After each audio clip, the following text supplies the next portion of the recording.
Okay, let's talk about careers. You know that old map? The one where you learn a skill, get a job, and then kind of coast to retirement? Yeah, that thing is officially a relic. Today, we're digging into a whole new set of rules for building a career in a world that is just moving at lightning speed. So be honest, have you ever had that feeling? You know, that quiet, kind of creeping anxiety that maybe, just maybe, your skills are getting a little stale? It's that little voice asking, hey, are you keeping up? Especially with all the talk about AI and automation, it's like you're trying to read a map, but the roads are literally changing while you're looking at it. And look, this isn't just you being paranoid. The data here is, well, it's pretty startling. Check out this number, 39%. By 2030, nearly 40% of the core skills we all use are expected to change. Think about that for a second. That's almost 2 out of every 5 skills you rely on right now, poof, gone, or totally different in just a handful of years. And if you think that's fast, wait till you factor in AI. For jobs that are really in the thick of it with artificial intelligence, that rate of change just skyrockets to 66%. We're talking more than 2.5 times faster than just last year. I mean, the pressure to keep up it's intense. But okay, here's the flip side, and it's a big one. With all this change comes a huge opportunity. People who are jumping in and actually building AI skills, they're already cashing in. We're talking about an incredible 56% wage premium. That means they're earning way more than their peers in the exact same job who don't have those skills. This isn't some far-off prediction, folks. This is happening right now. So, yeah, let's just call it the old model is broken. It's done. Plain and simple. The idea of being a specialist in just one thing for your whole life, that's over. We need a new playbook, a completely new set of rules if we want to do more than just survive. We want to thrive in this new world. All right, so let's get into it. Rule number 1, you have to understand the great skills divide. This is so important. Not all skills are created equal. There's this massive split between 2 different types of skills, and honestly, getting this right, it could define your entire career. So, on one side of this divide, you've got what we call perishable skills. And the name says it all, right?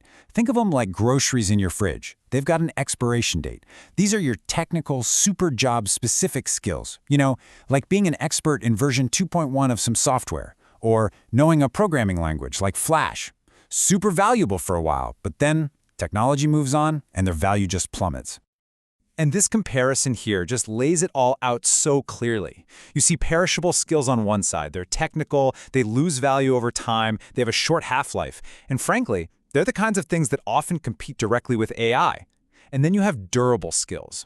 Totally different ballgame. They're transferable, they actually gain value, they work with AI, and they can last you a lifetime.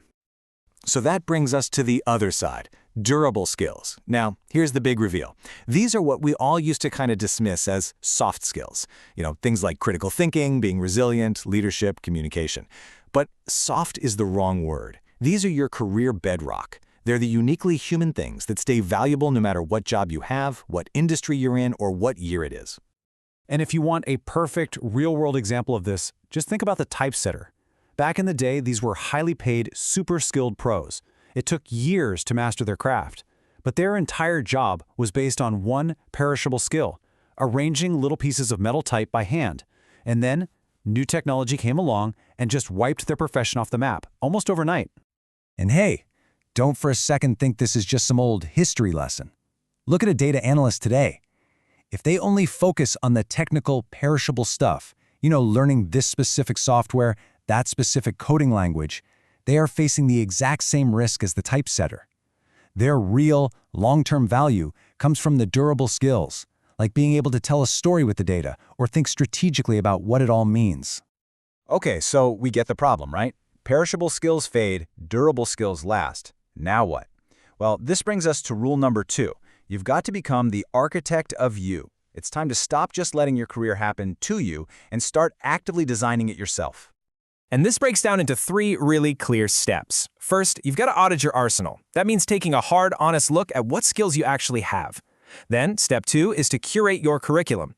You're not just learning random stuff, you're strategically picking what to learn. And finally, step 3, you architect your life by building these learning habits right into your daily routine. But just checking skills off a list isn't the whole story. And that brings us to rule number 3, which is all about personalizing your learning journey. This goes deeper. To really, truly future-proof yourself, you need a whole new way of thinking, a new mental model for what it even means to be educated in the 21st century. Yeah, this is about getting rid of the idea that you're ever a finished product. Instead, you're a permanent work in progress. And for that, you need a much richer framework for your own development, something that's way more than just a to-do list of skills. And luckily, we have a fantastic model for this from the Center for Curriculum Redesign. They've come up with this powerful way of looking at a modern education. It's built on 4 interconnected dimensions that together give you this really holistic view of what it takes to be a truly capable person today. Okay, let's spend a second on this, because this right here is a game changer. So you've got 4 parts. First is knowledge, pretty simple. It's what you know. Next is skills. That's how you use what you know. Then you've got character. This is about how you behave and show up in the world, things like resilience and ethics. But this 4th one, meta-learning, this is the secret sauce. It's how you reflect and adapt. Think of it as your own personal operating system. It's your ability to learn how to learn. It's the engine that drives growth in all the other 3 areas. All right, so we've got the big ideas, we've got the new mindset. How do we actually put this stuff into practice? Let's get super concrete now and talk about a strategic action plan. We'll break it down into what you can do right now, in the medium term, and for the long haul. So, for the next 3 to 6 months, here's your mission. Start with that skills audit. Seriously, make a list, durable skills on one side, perishable on the other, be honest. Then, start looking for chances to work on projects outside your normal job. Volunteer for something. And finally, get smart about AI. You don't need to be a coder, but you do need to understand how to work with these tools. Okay, now let's zoom out a bit to the next 6 months to 2 years. Here, you're leveling up your durable skills. Focus on leadership. And hey, that doesn't mean you need to be a manager. It's about influence and mentorship. Work on your creative problem solving. Take on those messy problems that don't have an easy answer. And really, really work on your communication, especially telling stories to make complicated things simple. And for the long term, say 2 to 5 years out, your goal is to become a bridge builder. You want to be that person who connects different people, different ideas, different teams.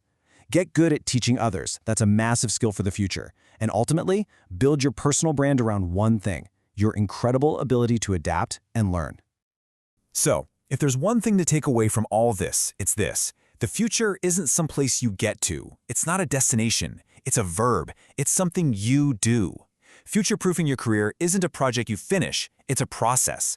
It's a mindset of constantly learning, constantly adapting, that you just build into who you are. So I'll leave you with this question to think about. Your perishable skills, the technical stuff, yeah, they might get you your next job interview.